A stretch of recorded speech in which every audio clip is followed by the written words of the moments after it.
በጀግንነት ቆሜ ድንበሬ ማስከበር ባጥንትና ደሜ ለወገን አለኝታ ያገር ባላደራ በኢትዮጵያዊነቴ ሁሌም የምኮራ ወታደር ነኝ ወታደር ዘቤ ቆምኩኝ ለሀገር ወታደር ነኝ አርበኛ መቼም የማልተኛ የሰራዊት ፈጥኖ ደራሽ የውጊያ ድጋፍ አገልግሎት ሁነኛ ሞተር የትኛውንም መሰናክል አልፎ ለወገን ደራሽ የሆነ ማን ነው ከተባለ የተሽከርካሪ አሽከርካሪ አንዱ ሆኖ እናገኘዋለን።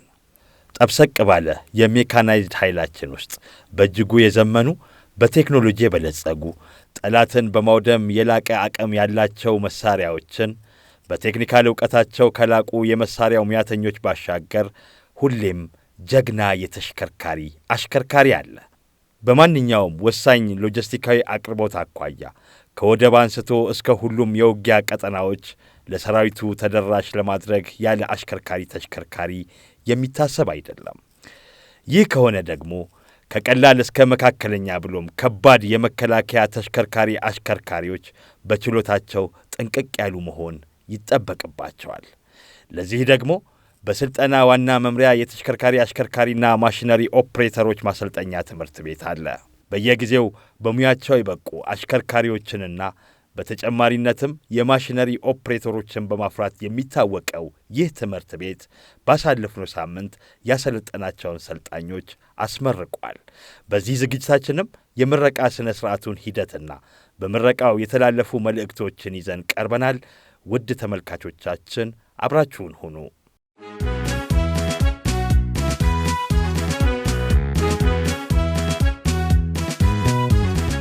የሰራዊታችን ዝግጁነት ወደ ላቀ ደረጃ ለማሸጋገር ዘርፈ ብዙ የቴክኒክ ሙያዎችን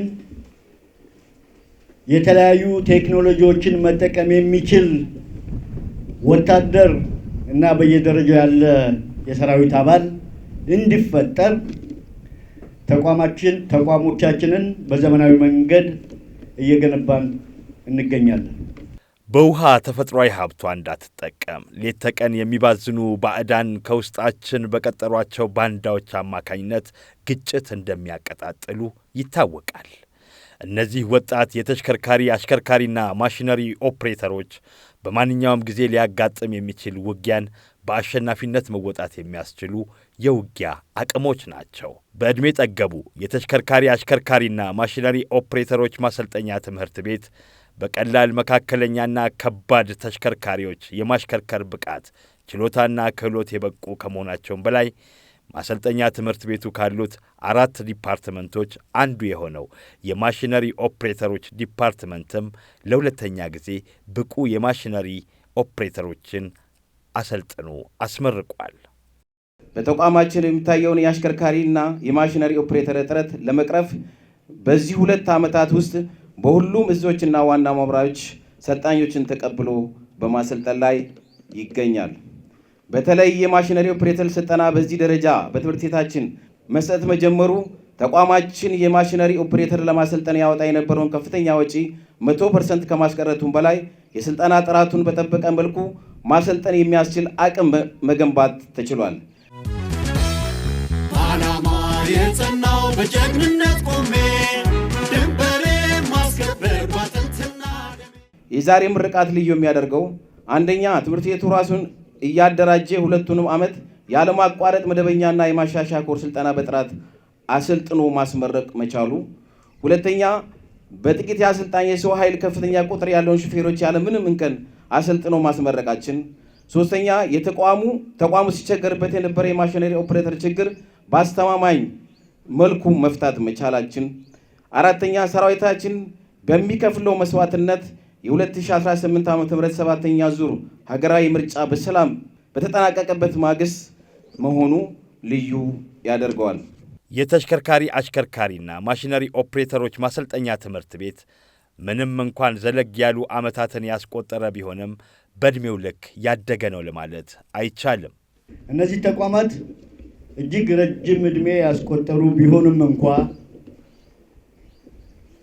ኢትዮጵያ በልኳ በምትፈልገው የመከላከያ ሰራዊት ልክ የሚያገለግሉ የቴክኒክ ተቋማት ሆነው ተሰርተዋል ማለት አይችልም። ጉዟቸው በሙሉ የንፉቅቅ ነበር ማለት ይቻላል። ይሄ ለነሱ ብቻ የተሰጠ ሳይሆን በሌሎቹም የማድረግ አቅሞቻችን ላይ ኢትዮጵያን በሚመጥን መንገድ እንዳልሰራን ወደ ኋላ ተመልሰን ታሪኮቻችን ከተመለከት እሱኑ ነው የሚያሳዩት። ስለሆነም ተቋሞቻችን የበለጠ እንዲያድጉ፣ ዘመናዊ እንዲሆኑ፣ የፕሮፌሽናል ሰራዊት ግንባታ ማዕከላት እንዲሆኑ፣ በተለይ ደግሞ ሰራዊቱ ከሚሰጠው ግዳጅ አኳያ በብቃት መፈጸም፣ በአጭር ጊዜ መፈጸም እንዲያስችለው ብቁ ሙያተኞችን እንዲያፈሩ የሚያስችል ስትራቴጂዎች ነድፈን አደረጃጀቶቻቸውን አስተካክለን እየሰራን እንገኛለን። ተመራቂዎች በተሽከርካሪ አሽከርካሪነትም ሆነ ማሽነሪ ኦፕሬተርነት አስፈላጊውን መስፈርት ሁሉ ያሟሉና በሙያቸው አስተማማኝ አቅም የፈጠሩ ስለመሆናቸው ተመስክሮላቸዋል። የዛሬ ተመራቂ ሹፌሮች በንድፈ ሐሳብ በተግባር የሰጣቸውን ስልጠና ከ91% በላይ አማካይ ውጤት ይዞ አጠናቋል። ይህ ማለት በከፍተኛ ደረጃ አደጋን ቀንሶ መንዳት የሚያስችላቸውን እውቀትና ችሎታ ያላቸው ነው ማለት ነው። ሌላው ትምህርት ቤቱ ከዚህ በፊት ስልጠና የማይሰጥባቸው የኮንስትራክሽን ማሽነሪ ኦፕሬተሮችን ጨምሮ ስልጠና በመስጠት ላይ ይገኛል። የዛሬ ተመራቂ ሰልጣኞችንም በዚህ ማዕቀፍ በመደበኛ ኮርስ ሰልጥኖ የሚመረቁ ሲሆን በሰለጠኑበት የሙያ አይነት የተገኘ ውጤት ስንመለከት ሁሉም የማሽነሪ ሰልጣኞች ቀጣይ በስራ ሂደት የሚያዳብሩት ችሎታ እንዳለ ሆኖ አሁን በያዙት እውቀትና ችሎታ የሚሰጣቸውን ግዳጅ በአስተማማኝ መወጣት የሚያስችላቸውን አቅም አግኝተዋል። ተመራቂዎች በትምህርት ቤት ቆይታቸው ከአሽከርካሪነትም ሆነ ማሽነሪ ኦፕሬተርነት ባሻገር ዋነኛ ሙያቸው በሆነው የውትድርናው መስክ በጥብቅ ዲሲፕሊን የታነጹ እንዲሆኑ ማድረግም የስልጠናው አካል ነበር። ውጊያን ለመጨረስ፣ ሁኔታን ለማፋጠን መሰረታዊ ግዳጅ አላቸው። ሰራዊት ማጓጓዝ፣ መንገድ ማስተካከል፣ ውሃ ማውጣት የመሳሰሉ ስራዎች የሰራዊታችን የዝግጁነት መሰረታዊ ጉዳዮች ናቸው። እነዚህ መሰረታዊ ጉዳዮች ደግሞ በወታደር ሲሰሩ ፕሮፌሽናል በሆነ መንገድ፣ ወታደራዊ በሆነ መንገድ እየተዋጋችሁ የምትሰሯቸው ስራዎች ናቸው። በእኛ ታሪክ አሽከርካሪዎቻችን፣ የማሽን ኦፕሬተሮቻችን ተዋጊዎች ናቸው። ሁኔታ ሲያጋጥም አንድ የሲቪል የማሽን ኦፕሬተር ይዘን ስንሰራና አንድ የሰለጠነ ወታደር ይዘን ስንሰራ በስራው ላይ የሚያመጣው ልዩነት እጅግ በጣም ከፍተኛ ነው። ስለሆነም በእርግጠኝነት የምናገረው ቁመናችሁ የወታደር ነው፣ ሰልፋችሁ የወታደር ነው። የቆይታችሁን ጊዜ እንደተከታተልኩት እጅግ በጣም የሚገርም ዲሲፕሊን እና የፕሮፌሽናል ወታደር ነው።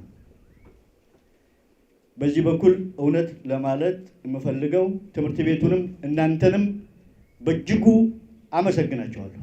የዛሬ ተመራቂ ሰልጣኞች በቆይታቸው ከትምህርት ቤቱ የሰራዊት አባላትና ሲቪል ሰራተኞች በጋራ በመሆን በሙያ ችሎታቸው፣ በጉልበታቸውና በገንዘባቸው ዘርፈ ብዙ ተሳትፎ በማድረግ የመኖሪያና የመማሪያ አካባቢያችን በዚህ ደረጃ ንጹህ፣ ጽዱ እንዲሆን አድርጓል። ለነበራቸው ከፍተኛ አስተዋጽኦ በክብር እንግዶች ፊት ደግሜ ደጋግሜ ላመሰግናቸው እወዳለሁ።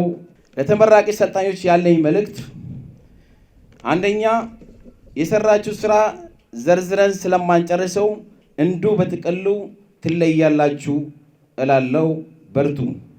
ሁለተኛ በትምህርት ቤቱ የቀሰማችሁት እውቀትና ችሎታ በሄዳችሁበት ቦታ ሁሉ አዳብራችሁ ተጠቀሙ።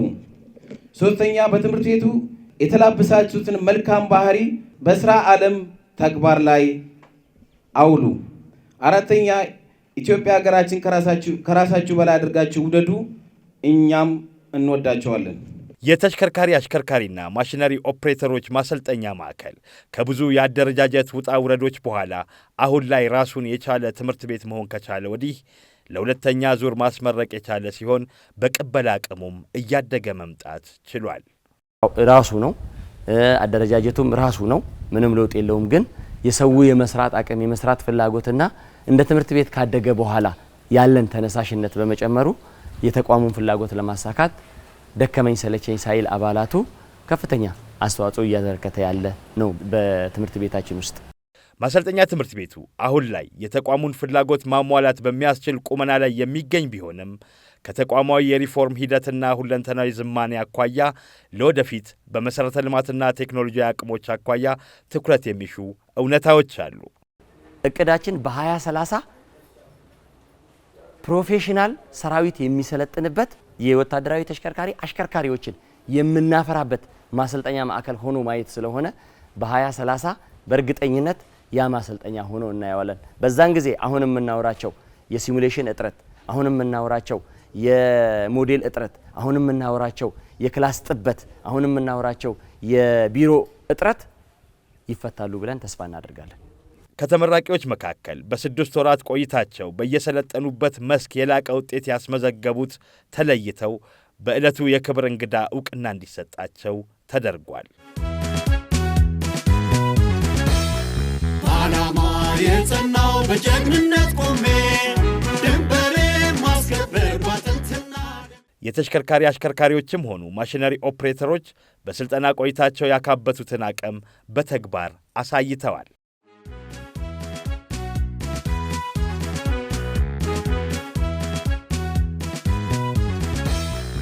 ዓላማ የጸናው በጀግንነት ቆሜ ድንበሬ ማስከበር ባጥንትና ተመልካቾቻችን በመከላከያ ሥልጠና ዋና መምሪያ የተሽከርካሪ አሽከርካሪዎችና ማሽነሪ ኦፕሬተሮች ምረቃን አስመልክቶ ያዘጋጀነውን ዝግጅት በምረቃው የክብር እንግዳ የተላለፈ መልእክት እንሰናበት።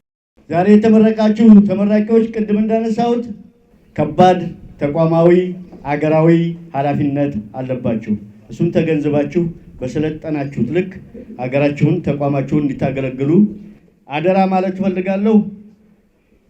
ኢትዮጵያ በልጆቿ ታፍራና ተከብራ ለዘላለም ትኑር። መልካም የሥራ ጊዜ። አመሰግናለሁ።